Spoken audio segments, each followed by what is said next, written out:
Mutta paperissa on niinku graakulla, niin, joo.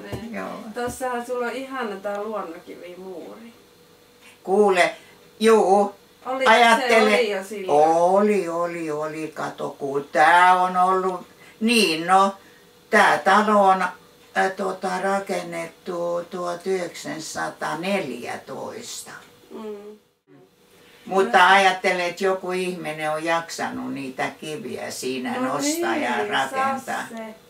Mutta se oli niin kuin oikein muoti ennen vanhaa, että noiden vanhojen talojen ympäri pantiin kivimuuri ja kasattiin siitä tontilta kaikki kivet ja laitettiin muuri. Tää on se, mikä menee rantaan. Tää on tää Edentie. Joo. Tässä oli se pitkä. Tässä rantaan menevällä. Joo. Tää oli se pitkä rakennus ennen vanhaa. Joo, ja siinähän on niitä omenapuitakin. Joo, siinä on jo jäljellä. Joo. Okei. Ja sit siinä on näkynyt, tai ainakin aikaisemmin oli niitä kultapalloja, semmosia kukkia. Oli yksi semmonen taimi siinä tien viereen, mutta se on häipynyt siitä ja joo. Ja tän talon nimi oli? Anjanpelto. Sanottiinko ihan Anjanpelto vai ruotsiksi? Anjanpelto sanottiin, joo, jokainen puhuu Anjanpeltosta. En mä muuta nimikeä ole kuulunut. Ja täällä oli sit se tanssipaviljonkin täällä. Se oli täällä Kalliolla, joo, kyllä. Siinä oli se tanssipaviljonki, joo. Joo. No ja siinä on nyt se uusi talo tullut tälle alapuolella, joo. No kävit siellä tansseissa siellä? Ei, mä olin sen verran pieni isä kielsi, että sinne ei saa tulla kurkkimaan, että pitää pysyä kotona. Mutta kyllä me mentiin kavereiden kanssa alas, sinne oltiin puskien takana siellä. Äkkiä kotia ennen kuin isä kerkisi tulla. Se oli aina niin kuin vahtimestarina siinä jo. No siellä oli paljon ihmisiä. Oli kuule, paljon oli ihmisiä tanssimassa. Oli niitä vanhoja orkestereita, mitä ne nyt, ainakin mä muistan yksi Dallape oli, mutta kai niitä oli useampia. Joo. Ja sitten täällä tietysti Sulbakas, oliko se niin, että Sulbakka on täällä Edentie vai? Joo, se on tällä puolella. Joo. Oliko siellä sitten talvisin tanssit ja kesällä täällä? Ei, se oli kesällä. Kesällä se oli paviljongissa. Ja oliko talvella sitten Sulbakassa? Talvella Sulbakassa, koska tää oli semmoinen avonainen. Se oli katettu kyllä ja sitten siinä alhaalta lattialla nousi kyllä semmoinen 1,5 metrin reunus ympäri, missä oli penkiä sitten ja niitä pylväitä, mutta se ei ollut niin kuin talvipaviljongi, joo.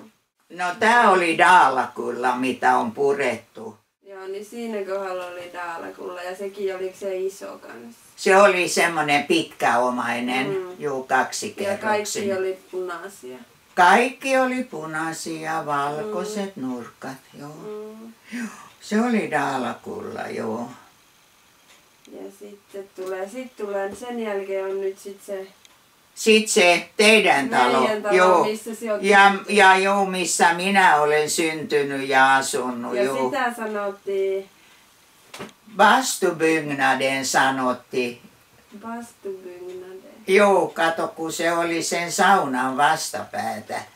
Niin sitä kutsuttiin vastubyggnaden, joo. En mä muuta nimi ole kuullutkaan. Saattaa olla, että löytyy joku toinen, mutta jokainen puhuu siitä vastubygnadesta, joo.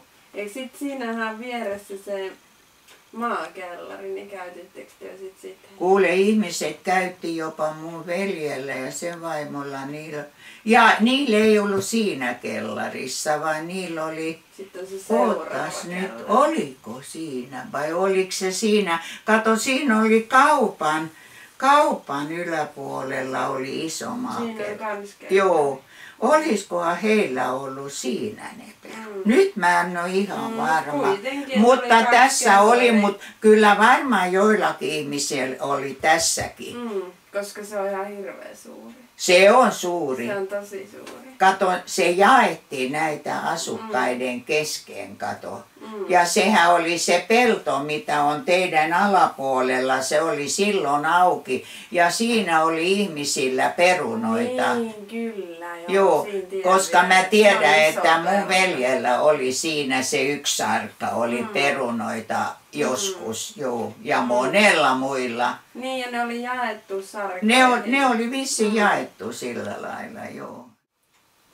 Ja sitten oliko sen saunan jälkeen oli sit iso rakennus. Joo, siinä oli se plankbyggnaden.